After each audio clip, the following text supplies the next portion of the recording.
weligaa ma maqasho idhaahda khiyaanadaadu waxay noqon doontaa xukunkaaga. haddaba si aad u fahanto waxaan kaaga sheekayn doonaa qiso gaaban ee keliyahan kaa codsanaya wakhtigaaga. wakhtiyada ka mid ah nin sabool ayaa suuqa tuuladiisa u iibgeyn jiray keeg yaryar oo ay xaaskiisu farsamayn jirtay si ay uga helaan lacag ay ku noolaadaan iyaga iyo ciyaalkoodu.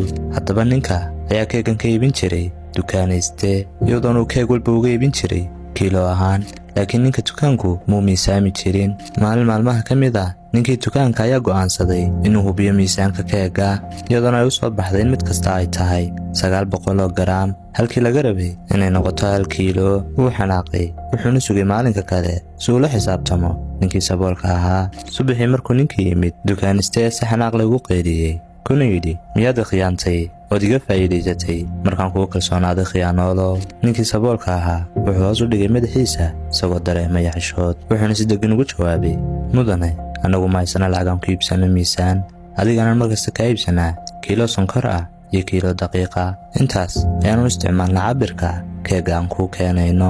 dukaanaystihi ayaa yaabay, wuxuu ku jawaabana garan waayey, waayo khiyaanadiisii ayaa ku soo laabatay. haddaba ogow, waxaad beerataa ayaad leedahay, xumaantaad beerataana xitaa haddii adi kugu dhici weydo waa mid u qoran awlaadaada iyo duriyadaada. waxaana jinaad ka faa'iideen. walaalkiin Sakariye Maxamuud, aad ay mahadsantihiin saaxiibayaal.